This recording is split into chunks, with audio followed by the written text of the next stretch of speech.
Drainage is the removal of excessive water from the soil profile. One can live without water for a few days. Underwater, we would drown in a few minutes. The plant is very similar.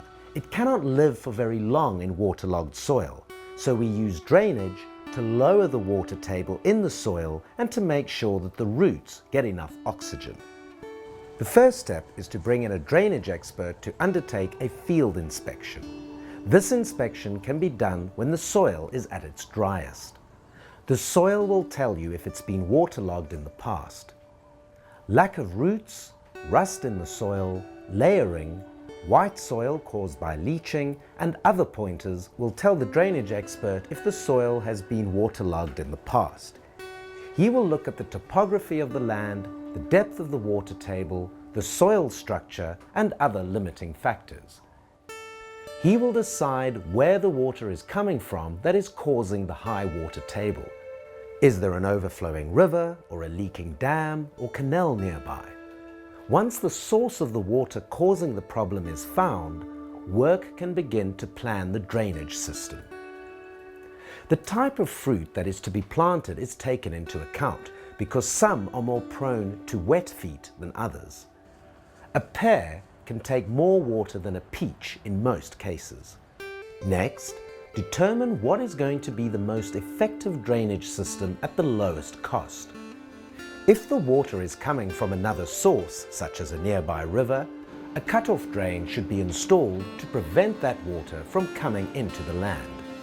A cut-off drain could be an open drain or it could be a pipe in the ground surrounded by stone. If the wet area is localized, drainage pipes can be put into the wet areas to drain the water from only those areas. If the problem is widespread, there are two main drainage systems used, the gridiron system and the herringbone system. With the gridiron system, the sublateral pipes join at a 90-degree angle.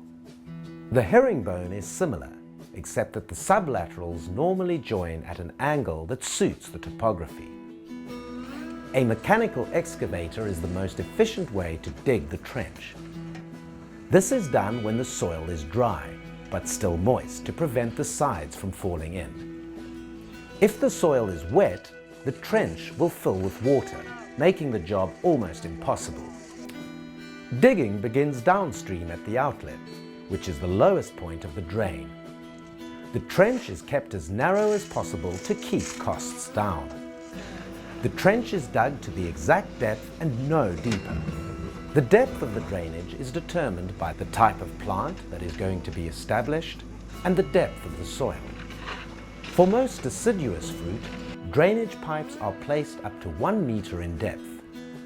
The effective root area of a peach or apple tree is not deeper than about 60 or 70 centimeters.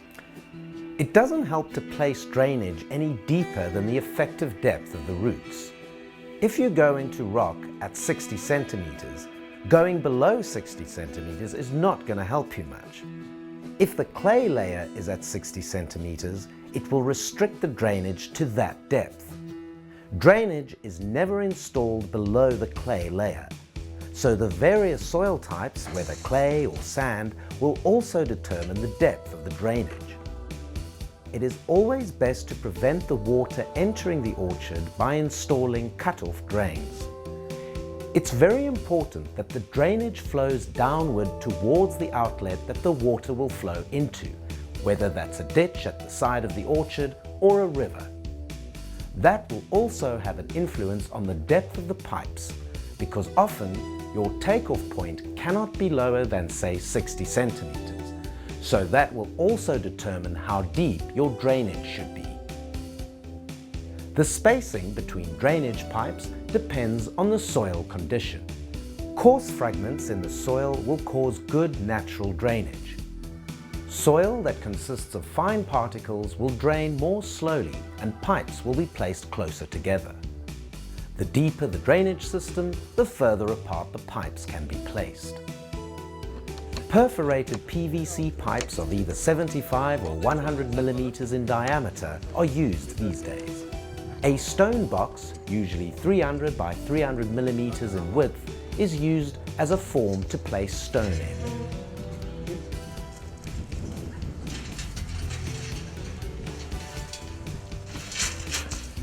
A layer of concrete stone is placed around the pipes as a filter material to keep sand from blocking the holes in the pipe.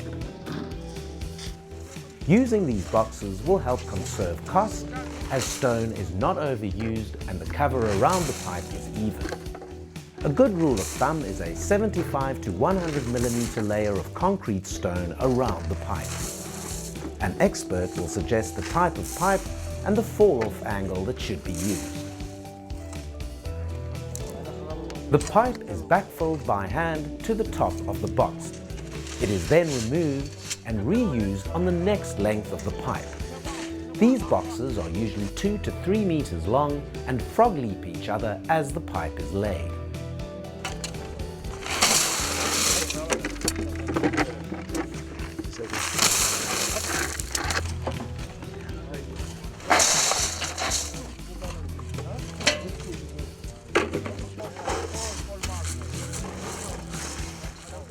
Inspection pits create a silt trap.